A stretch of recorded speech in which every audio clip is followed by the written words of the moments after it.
quer calar.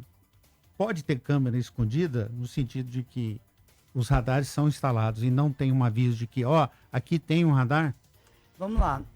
Eu sou uma entusiasta da política de vídeo monitoramento, porque em matéria de segurança pública é uma das políticas mais eficazes. Resolve mais você investir em câmeras de vídeo monitoramento do que em fuzil. Por quê? Porque você consegue organizar a sua política de prevenção, você consegue organizar a sua política de resolução de pequenos conflitos. É claro que uma câmera não vai evitar um assalto no banco, com homens fortemente armados, mas um esquema forte de câmeras de vídeo monitoramento derruba, isso é comprovado, derruba muito os pequenos assaltos, porque você pega a pessoa ali na frente, assaltou, você pega e pune, e aí a gente consegue organizar. Em relação ao trânsito, eu também acredito que as câmeras são eficientes se as regras forem claras, se as câmeras forem anunciadas, as pessoas precisam saber que estão sendo filmadas, e as regras de uso dessas imagens são as nossas imagens. Essas câmeras de alta resolução pegam você, pegam seu rosto, pegam seu filho menor de idade no banco de trás do carro. Tudo isso, gente, é muito sério. É muito sério. Não é sério em Goiânia, é sério no mundo. Essa é a grande discussão do mundo. O vídeo monitoramento. Qual é o nível de acesso que o poder público pode ter a imagens da sua vida privada? O quanto o poder público pode saber o jeito que você está dentro do seu carro, a forma como seus filhos estão sendo menores de idade. Essa é uma discussão que a gente que está no campo da ética cibernética, né? É uma discussão global. Como que isso chega na vida do goianiense? Primeiro, não pode ser câmera escondida. Você não pode ser filmado ou fotografado num lugar sem saber que você estava sujeito a ser filmado ou fotografado no lugar. E, por outro lado, vai ser pedagógico também, porque a gente está vendo acidentes com morte envolvendo pessoa mexendo no celular. E, olha, eu faço duras críticas à gestão. Agora, pegar motorista dirigindo com o carro em movimento, mexendo no celular, tem que multar, porque as pessoas estão morrendo. Virou rotina, né? Virou rotina isso. As pessoas estão morrendo por causa disso, gente. A gente brincou aqui no bastidor, que às vezes você fala um negócio aqui do meu lado, eu acabei de pegar o celular, eu não ouço o que você falou, porque eu já entrei nesse mundo aqui do celular. Isso no trânsito, gente, mata pessoas. Mata. E em relação a crimes de trânsito, eu sou muito dura. Eu acho que tem que ser rígido mesmo com crimes de trânsito. Agora, multar a pessoa que pega o celular com o sinal fechado, não tem como. Multar o entregador de aplicativo que está com o celular ali vendo o mapa, que é o cara trabalha. O que se sugere? Que esse entregador ele tem perdas no pouco que ele ganha se ele demorar a chegar ao destino. Sugere-se, então, que ele pare num acostamento, olhe o mapa, memorize para chegar ao destino. Não tem como. Então, a gente vai ter que chegar no equilíbrio para isso também não virar chicote nas costas do trabalhador. Tem um aspecto de segurança também nessas câmeras que vão sendo instaladas na cidade. Acabam contribuindo. Vai criando a ideia de um sistema integrado. Sim. Então, por isso que também, eu entendo que é o cuidado, né? De saber para onde vão essas imagens, como você diz, como as coisas acontecem, mas entender também que isso pode ser positivo.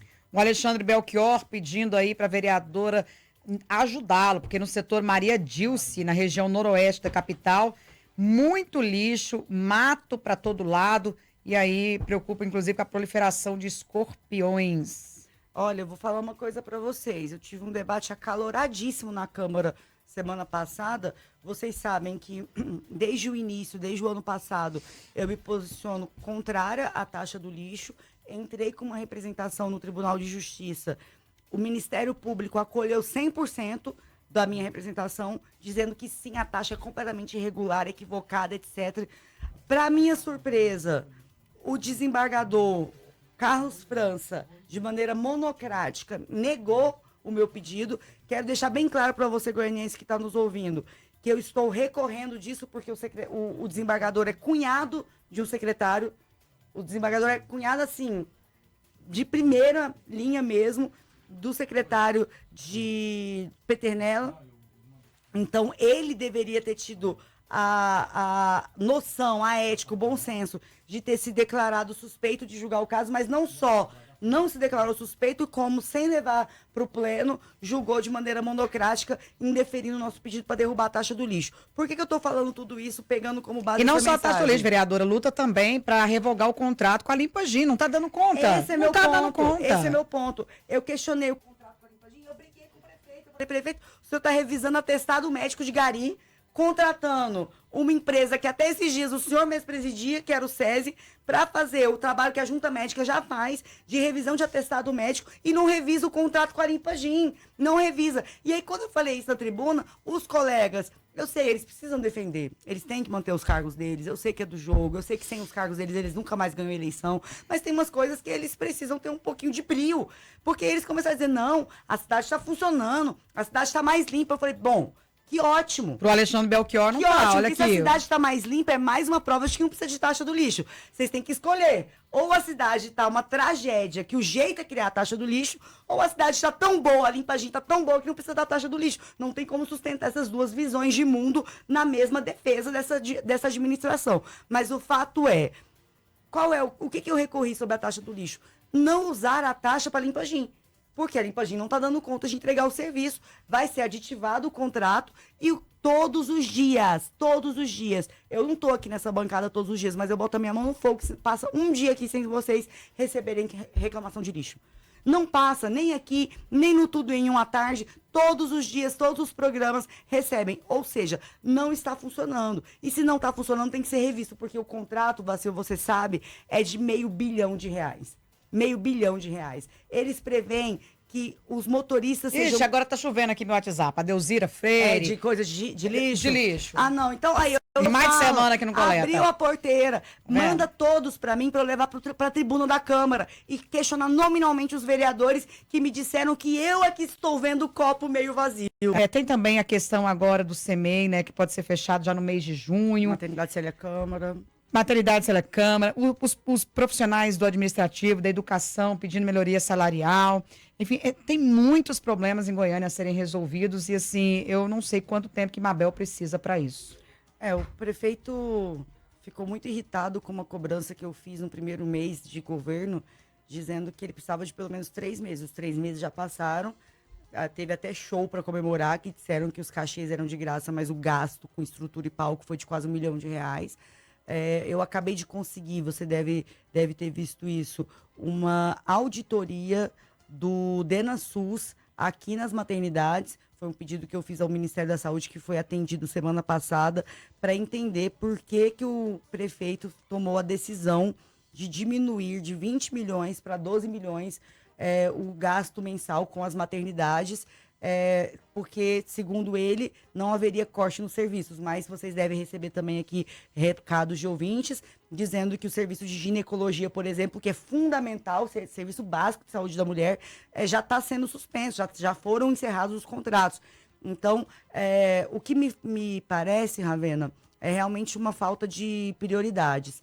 Então, ser um bom gestor não significa sair passando a faca em tudo que você acha que é excesso, porque investimento em saúde e educação não são excessos. Por outro lado, ser um bom gestor não é falar grosso com as pessoas, ser um bom gestor não é fazer com que as pessoas tenham medo de você. Ser um bom gestor é conseguir produzir resultados que melhorem a vida das pessoas. E a gente ainda não conseguiu averiguar isso. Pode ser que a gente veja isso nos próximos meses? Pode, mas tem coisas que não podem esperar meses. Criança matriculada em CEMEI sendo retirada da sala de aula não pode esperar meses. A sua rua lotada de lixo, presta da Escorpião, não pode esperar meses. E a gente pede também que o prefeito Santa Mabel revogue aquele contrato com uma assessoria jurídica, com um escritório de advocacia, de mais de R$1 milhão também, porque a Comurg tem corpo jurídico, não precisa dessa contratação. Como tem a junta médica para olhar os atestados e contratou o SESI sem licitação. Então, essa era a grande promessa do prefeito, acabar com os contratos sem licitação. Não acabou com os contratos sem licitação. Sobre esse contrato com a advocacia, ontem a OAB me fez uma nota grande. Eu vi a nota. Avalizando o contrato. Claro, são advogados. É óbvio. Mas aí eu também ia avalizar, uai. Mas assim. esse raciocínio também é muito linear, né? Não? É um raciocínio. É um raciocínio Como se tudo você fizesse aqui, falar, não, tá claro, ela vai falar isso, ela é oposição. Não, agora, nesse caso especificamente, nós sabemos por quê. Isso vai ser apontado pelo Ministério Público ao decorrer da análise desse contrato. Agora, é muito estranho, e aí, para sair da linearidade, é muito estranho também que haja tanta pressa para fazer aporte para a Comurg, fazer as exonerações, porque esse é o lance. Por que precisa de dinheiro? Para pagar as exonerações. E aí, ao mesmo tempo, você está contratando o escritório para mediar essas exonerações. Então, tá tudo... Tá incoerente. Tá tudo dependendo de explicação. Enquanto isso, Revoltante. a gente segue na Câmara apontando essas Mas coisas são e as- trazendo soluções. Pois é. Revoltante, e são, revoltante. são coisas que não são esclarecidas lá e que são mais abrangentes. Tem críticas ao corpo jurídico da empresa em relação a ações que são deixadas correr para poder ter lá. Então, tem uma coisa. Só que isso não é claro. Isso é dito, sugerido, dito, mas não é esclarecido. Isso explicaria a contratação Acabou o do jornal. escritório. A mesma coisa em relação à questão dos atestados médicos.